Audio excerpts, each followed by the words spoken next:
আমার তো জীবনে কখনো দেখিনি এমন কাণ্ড। বাহ, কাল ভোরেই বের হব। কাবেরী কি আসলে এটা সামলাতে পারবো? আপনারই নিয়ে এলো।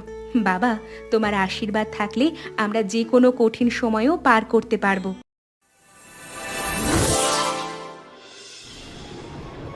দিদি, বর্ষায় তো গ্রামের মানুষ পিঠা খেতে ভালোবাসে, কিন্তু এখানে তেমন ভালো দোকান নেই। আমরা যদি একটা ছোট দোকান দিই, তুমি রান্নার দিকটা দেখো আর আমি বিক্রির দিকটা সামলাবো। দোকান? এই সংসার সামলে একা হাতে আমি কিভাবে সব সামলাবো বলতো? আর যদি লোকসান হয়? লোকসান হলে আবার উঠে দাঁড়াবো দিদি, কিন্তু চেষ্টা না করলে তো কিছুই জানা হবে না। শুধু বসে বসে ভাবলে তো আর সংসারের অভাব ঘুচবে না। ঠিক আছে, তোর জেদের কাছে হার মানলাম, কিন্তু যদি না চলে তাহলে বেশি দিন টানবো না বলে দিলাম।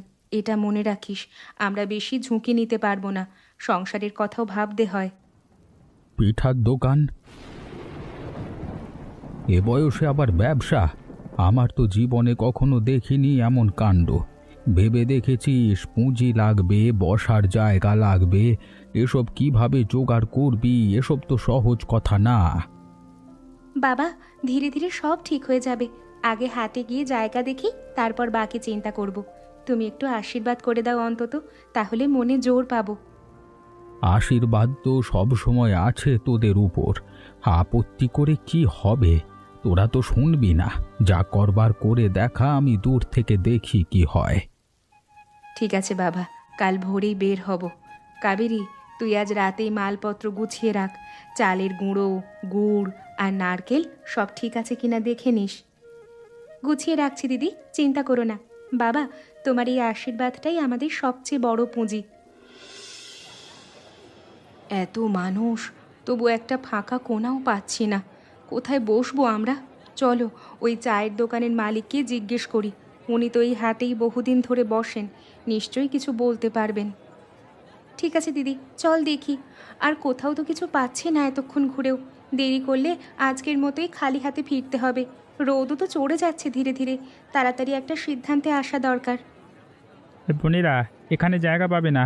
পুরনো মিষ্টির দোকানিরা সব ফাঁকা জায়গা দখল করে রেখেছে বহু বছর ধরে। তবে ওই শেষ প্রান্তে একটা আম গাছ আছে, ওখানে কেউ বসে না।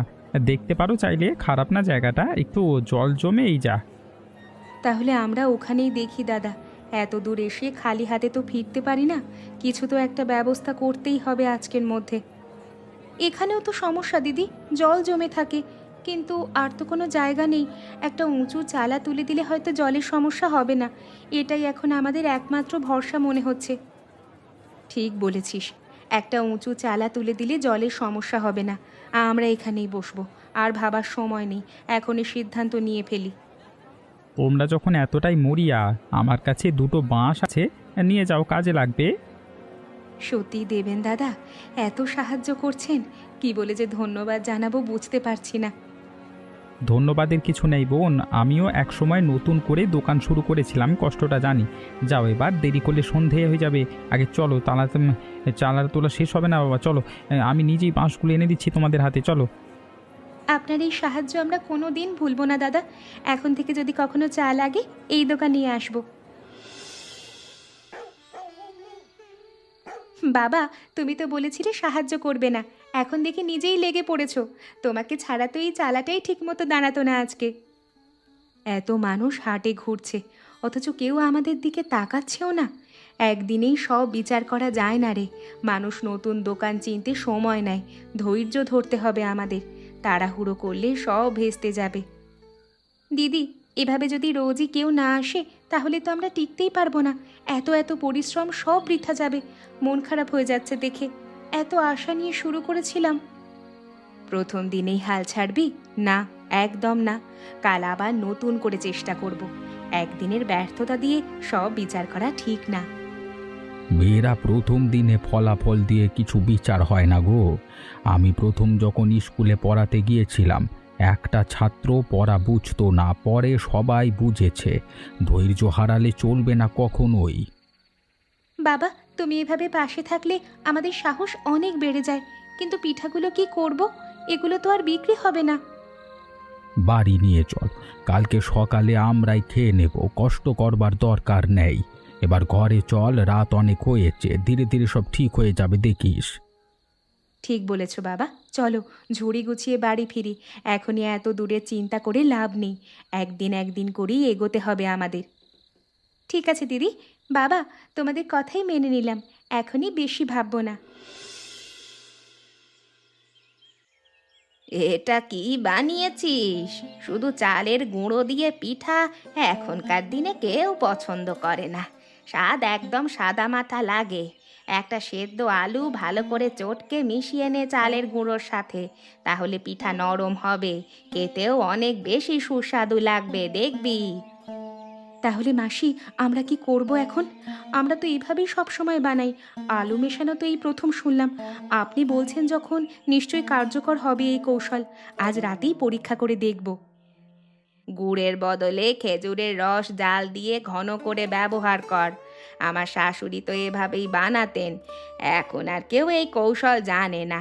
আঁচে বসিয়ে নাড়তে থাকিস, যখন দেখবি ফোঁটা ফোঁটা করে পড়ছে না, তখনই বুঝবি তৈরি। এটাই আসল কৌশল। আলু মেশানো, এটা তো কখনো শুনিনি আমরা। সত্যি কাজ করবে তো মাসি? আমাদের একটু ভয়ও লাগছে, যদি আবার ভুল হয়ে যায়। এমনিতেই তো এই ব্যবসার হাত পাকা করার সময় হয়নি এখনো। চেষ্টা করে দেখি না, ক্ষতি তো নেই। খুব বেশি সেদ্ধ করিস না আলুটা, নরম হলেই তুলে নিবি। বেশি সেদ্ধ হলে আবার পানসে লাগবে। এই বয়সেও এইটুকু সাহায্য করতে পারলে আমারও ভালো লাগে। ঠিক আছে মাসি, আজ রাতেই নতুন করে বানিয়ে দেখব। ধন্যবাদ এভাবে এসে বলার জন্য। আপনি চাইলে মাঝে মাঝে এসে দেখিয়েও দিতে পারবেন কি ঠিক হচ্ছে। আপনার সাহায্য ছাড়া আমরা এগোতে পারবো না মাসি। সে তো নিশ্চয়ই আসবো রে, তোদের বাবাকে আমি ছোটবেলা থেকে চিনি। এবার ছাতা বন্ধ করে ঘরে যাই, তোরা বরং ভালো করে পিঠাটা বানিয়ে ফেল। দিদি, এটা তো পিঠার চেয়ে সিমেন্ট বেশি লাগছে, হাতেই লেগে আছে, ছাড়ছেই না। কিভাবে সামলাবো বুঝতে পারছি না, বোধহয় বেশি তাড়াহুড়ো করে ফেলেছিলাম। এই আঠা দিয়ে যদি বাড়ি বানাস তাহলে আর ব্যবসা করতে হবে না, রাজমিস্ত্রি হয়ে যা, চিন্তা করিস না। এবার অল্প অল্প করে জল দিয়ে আবার মাখি, একবারে ঢেলে দেওয়াটাই ভুল হয়েছিল। থামো তো দিদি, আমার হাতে এখনো আটকে আছে, তুমি হাসছো। এবার সাবধানে করব, একবারে সব ঢেলে দিলে আবার একই ভুল হবে। এবার সত্যি সত্যি খেয়াল রেখে করব। এই তো, এবার ঠিক লাগছে, নরম আর মসৃণ। মাঝারি আঁচেই রাখ, মাসি তো তাই বলেছিলেন। বেশি জোরে দিলে বাইরেটা পুড়ে ভেতরটা কাঁচা থেকে যাবে। একটু ধৈর্য ধরে করতে হবে সব কিছু। গন্ধটা তো দারুণ আসছে দিদি, আগের বাড়ির চেয়ে অনেক ভালো লাগছে। রংটাও সুন্দর হচ্ছে, সোনালি হয়ে ফুলে উঠছে। মাসির কথাই ঠিক ছিল তাহলে, এবার আমার মনে বিশ্বাস জন্মাচ্ছে। সত্যিই তো, আলুটা আসল কামাল করেছে। কাল সকালে এভাবেই বানাবো আমরা। আজ রাতেই তাহলে বাড়তি চালের গুঁড়ো আর আলু জোগাড় করে রাখি। খেজুরের রসটাও একটু বেশি নিয়ে আসিস।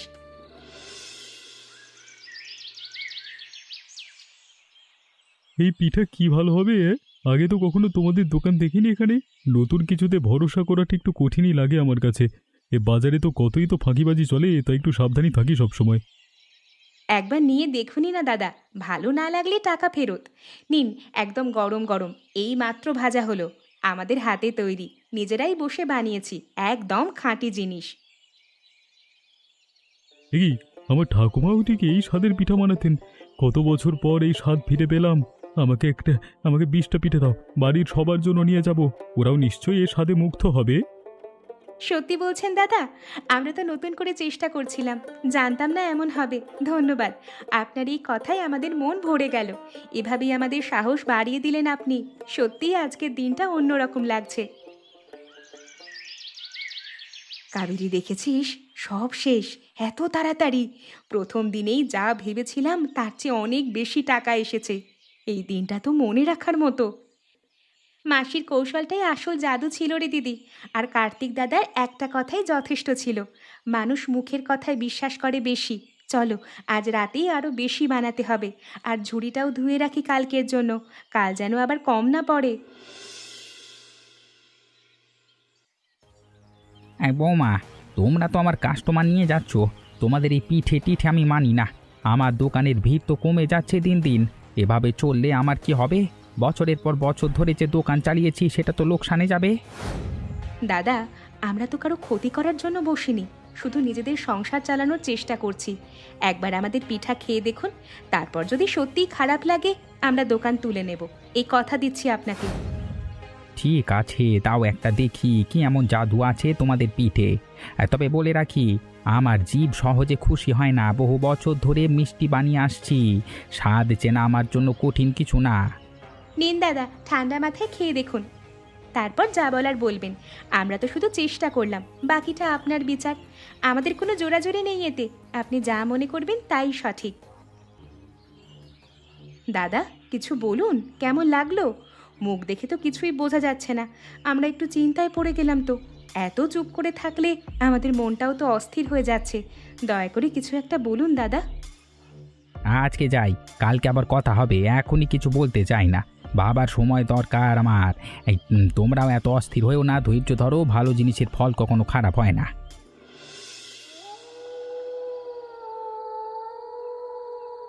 বোনেরা, আমাকে ক্ষমা করে দিও। এই স্বাদ আমি 30 বছর আগে খেয়েছিলাম, এখন আর কেউ এভাবে বানায় না। স্বাদ মানুষের রাগ ভুলিয়ে দেয়। আমি চাই তোমরা পিঠে বানাতে থাকো, আমি আমার দোকানে সন্ধেয় গরম গরম বিক্রি করব, এতে আমারও লাভ তোমারও লাভ। দাদা, রাগ করে গেলেন, এখন এভাবে বলছেন কেন? আর দাদা, আপনি তো আমাদের প্রতিদ্বন্দ্বী, হঠাৎ এভাবে সাহায্য করতে চাইছেন কেন? ব্যাপারটা একটু অদ্ভুতই লাগছে আমাদের। প্রতিদ্বন্দ্বী থাকবার চেয়ে একসাথে লাভ করাই তো ভালো, তাই না? আমার দোকানেও তো নতুন কিছু দরকার ছিল, তোমাদের পিঠেই সেই জায়গাটা পূরণ করতে পারে, এতে দুই পক্ষেরই লাভ হবে। এ কি, এত সহজে তো কেউ প্রতিদ্বন্দ্বীকে সাহায্য করে না। আমাদের একটু ভয়ও লাগছে, এমন উদারতা আজকাল খুব একটা দেখা যায় না। এই না, 100টা পিঠের অগ্রিম টাকা, বিশ্বাস না হলে রাখো, পরে বুঝবে। প্রথম অল্প দিয়ে শুরু করি, চাহিদা বাড়লে বাড়িয়ে দেব ধীরে ধীরে। দাম নিয়ে চিন্তা করো না, তোমরা যা ন্যায্য মনে করো তাই নেবে। এত বড় অর্ডার, আমরা কি আসলেই এটা সামলাতে পারবো? আপনার এই বিশ্বাসের জন্য ধন্যবাদ দাদা। সকালের কথাগুলোর জন্য একটুও মন খারাপ করবেন না, আমরা বুঝি ব্যবসার চাপ কেমন হয়। আপনার এই উদারতা আমরা মনে রাখবো। পারবে পারবে, আমি বিশ্বাস করি, শুধু গুণগত মান ধরে রাখতে হবে, তাহলেই চলবে। মন খারাপ তো এখন, হ্যাঁ হ্যাঁ, উল্টে আনন্দ হচ্ছে। চলি এখন, কালকে সকালে আবার দেখা হবে। ভালো দেখো তোমরা দুই বোন। দিদি, এত মাল কেনার টাকা তো আমাদের হাতে নেই, কি করব এখন? সতী দাদাকে বলবো একবার যদি একটু বেশি অগ্রিম দেন, কিন্তু বারবার একই মানুষের কাছে হাত পাতাটাও ঠিক লাগছে না আমার। না রে, ওনার কাছে আবার হাত পাতা ঠিক হবে না। জানি না রে, ধারও তো নেওয়ার মতো জায়গা নেই আমাদের, অন্য কোনো উপায় ভাবতে হবে। মাথায় তো কিছুই আসছে না এখন। মেয়েরা, এই টাকাটা আমার চাকরির শেষ বেতনের জমানো, 15,000 আছে এতে। বাবা, এই টাকা তো তুমি অসুখের জন্য জমিয়েছিলে, এটা নেওয়া কি ঠিক হবে? এই টাকা আমরা ফিরিয়ে দেব, কথা দিচ্ছি। তোমার এই ত্যাগ আমরা কখনো ভুলবো না। তুমি না থাকলে আমরা যে অসহায় হয়ে যেতাম। বাবা, তোমার এই টাকা আমরা বৃথা যেতে দেব না, কথা দিলাম। তুমি না থাকলে আমরা এই স্বপ্নটাই দেখতে পারতাম না। তুমিই আমাদের আসল শক্তি বাবা। টাকা ফেরত চাই না মা, শুধু চাই তোদের মুখে এমন হাসি থাকুক যেমন আজকে দেখছি। শুধু খেয়াল রাখিস, ভালো মানের মাল কিনতে হবে, আর একটা খাতা রাখিস হিসেবের জন্য। কত খরচ হলো, কত আয় হলো, সব লিখে রাখবি। হিসেব ঠিক থাকলে ব্যবসাও ঠিক থাকে। ঠিক আছে বাবা, তুমি তো সারা জীবন হিসাব শিখিয়েছো, এবার আমাদের কাজেও লাগবে সেটা। কাল সকালেই আমরা বাজারে গিয়ে সব জিনিস কিনে আনবো, দরদাম করে, সাবধানে। একটা পয়সাও যেন অপচয় না হয়, সেদিকে খেয়াল রাখবো দুজনেই। সবাই এত ঠাসাঠাসি করে দাঁড়িয়ে আছি, পা রাখার জায়গায় নেই। একটু সরে সরে কাজ করি, না হলে কারো না কারো গায়ে তেল ছিটকে পড়বে। এত মানুষ এক রান্নাঘরে, আগে কখনো কাজ করিনি আমি। আরে মাসি, দেখে করুন, তেল ছুটছে তো। এভাবে ছোট জায়গায় সবাই মিলে কাজ করা তো কঠিন হয়ে যাচ্ছে সত্যি। একটু বড় জায়গা হলে ভালো হতো আমাদের সবার জন্য। দাদা একটু সরে দাঁড়ান, তাহলেই বিপদ হবে না। কিন্তু এভাবে হাসাহাসির মধ্যেই তো কাজটা দ্রুত এগোচ্ছে, দেখুন। সবাই মিলে থাকলে সময়ও কিভাবে যেন তাড়াতাড়ি কেটে যায়। শোনো শোনো, আমার দোকানের ফাঁকা জায়গায় একটা বড় চুলা বসিয়ে দেব। ওখানে সবাই আরামে কাজ করতে পারবে। শোধ করতে হবে না, শুধু ভালো পিঠে বানিয়ে দিও, এটাই আমার লাভ। তোমাদের এই পরিশ্রমই আমার কাছে যথেষ্ট। তাহলে তো ভালোই হয়, এই ঠাসাঠাসি থেকে বাঁচা যাবে। সবাই মিলে কাজ করলে কত সহজ হয়ে যায় দেখো। একা করলে এত তাড়াতাড়ি হতো না। এই 100টা পিঠা একা বানাতে গেলে সারা রাত লেগে যেত। ঠিক বলেছিস, আমার হাতেও তো এখনো শক্তি আছে। বসে থাকার চেয়ে এভাবে কাজে লাগাই ভালো। প্রায় 80টা হয়ে গেছে, আর 20টা হলেই 100 পূরণ হবে। চলো শেষটুকু তাড়াতাড়ি সেরে ফেলি, রাত বেশি হওয়ার আগেই। শুনলাম তোমাদের পিঠের নাকি খুব নামডাক হয়েছে। কালকে আমাদের গ্রাম সভায় 150 জন অতিথি আসবেন। শহর থেকে খাবার আনতে খরচ অনেক বেশি পড়বে তো। গ্রামের সবাই তোমাদের পিঠের প্রশংসা করছে দেখলাম। 150 জন? এত বড় সংখ্যা তো আমরা আগে কখনো সামলাইনি। তবে আমরা স্থানীয় কাঁচামাল ব্যবহার করি বলে খরচ এমনিতেই কম থাকে। হাতে কয়েকজন সাহায্যকারী লাগবে আমাদের, তাহলেই সময় মতো সব তৈরি করতে পারবো। এরা পারবে দাদা, আমি নিজে দেখেছি এদের হাতের কাজ, কোনো চিন্তা নেই। ওরা যা বলছে তা করে দেখাবে। আমি নিজে ওদের হয়ে জামিন দিতে পারি। দাদা, আমাদের একটু সময় দিন ভাবার জন্য। কতটা মাল লাগবে হিসেব করতে হবে। আর একটু তাড়াতাড়ি টাকাটা পেলে ভালো হয়। সময় খুব কম আমাদের হাতে। আজ রাতের মধ্যেই সব প্রস্তুতি সারতে হবে। ঠিক আছে, যা লাগে ব্যবস্থা করো। আমি টাকার দিকটা দেখছি, চিন্তা করো না। আজই বিকেলে অগ্রিম পাঠিয়ে দেব তোমাদের কাছে। শুধু পিঠাই যথেষ্ট। মানুষ তো তোমাদের পিঠার নামই এখন উৎসুক হয়ে আছে, তাই আর কিছু ভাববার দরকার নেই। ধন্যবাদ দাদা, আমরা আপনাকে হতাশ করব না। ভালো মানের পিঠাই দেব। আমরা আজ রাত থেকেই কাজে লেগে পড়ছি, যাতে কালকের সভা নির্বিঘ্নে হয়। সবার মুখে যেন হাসি ফোটে, এটাই আমাদের একমাত্র লক্ষ্য। খুব ভালো। আমি নিজেও কালকে সকালে একবার এসে দেখে যাব সব ঠিকঠাক চলছে কিনা। তোমরা প্রস্তুতি নাও, সন্ধ্যায় টাকা পাঠিয়ে দেব বলেছি, ভুলবো না। আসুন দাদা, আমরা সারা রাত জেগে হলেও কাজটা ঠিকঠাক শেষ করব। আপনাকে দেখলে আমাদেরও ভরসা বাড়ে। আপনার এই বিশ্বাসের কারণেই আজ আমরা এত দূর ভাবতে পারছি। ধন্যবাদ আপনাকে। আপনারা সবাই রান্না জানেন, পিঠা বানাতেও পারেন। আজ যদি সাহায্য করেন, আমি পিঠার দাম থেকেই পারিশ্রমিক দেব। আর যারা আগ্রহী তারা কাল থেকেই আমাদের সাথে যোগ দিতে পারেন। কাজের কোনো অভাব হবে না। আর শুধু আজকের জন্য না, স্থায়ীভাবেও তো কাজের সুযোগ থাকতে পারে, তাই না রে? এদের মতো কারিগরি হাত পেলে তো ব্যবসাটা আরও দ্রুত এগোবে। গ্রামের মেয়েদের জন্যও এটা ভালো একটা সুযোগ হবে। আর কাজ ভালো করলে সবার পারিশ্রমিকও বাড়বে, এটা আমি কথা দিচ্ছি। সবাই মিলে একসাথে কাজ করলে দেখবেন কত তাড়াতাড়ি হয়ে যাবে। আর সবাই মিলে যা রোজগার হবে তা ন্যায্যভাবেই ভাগ করে দেওয়া হবে। এই পিঠে শুধু ভোজন নয়, এই পিঠে আমাদের গ্রামের নারীদের স্বাবলম্বী হওয়া একটা জ্বলন্ত উদাহরণ। সুমিত্রা, তোমাদের এই পিঠে এখন থেকে গ্রামের প্রতিটি অনুষ্ঠানে থাকবে, এটা আমার কথা। শুনলি, সভাপতি নিজে বলছেন তোদের কথা। এই দিনটার জন্যই তো এতদিন লড়েছিস। এটাই তো জীবন রে। ছোট থেকেই বড় কিছু শুরু হয়। তোদের এই লড়াই আজ সবার সামনে স্বীকৃতি পেল। হ্যাঁ মাসি, বিশ্বাসই হচ্ছে না। এক আম গাছের তলা থেকে শুরু করে আজ এত বড় মঞ্চে নাম উঠল। দাদা, আপনার এই কথায় আমাদের পরিশ্রম সার্থক মনে হচ্ছে। আর মাসি, আপনাকেও ধন্যবাদ। আপনার শেখানো কৌশলটাই তো আজ আমাদের এই জায়গায় নিয়ে এলো। এই দিনটার আনন্দ মনের মধ্যে গেঁথে রাখবো সারা জীবন।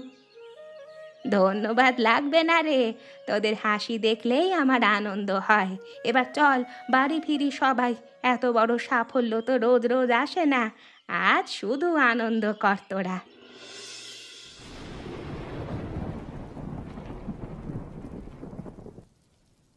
আমি সারা জীবন পড়িয়েছি, কিন্তু আমার মেয়েরা আজকে আমাকে নতুন একটা পাঠ শেখালো।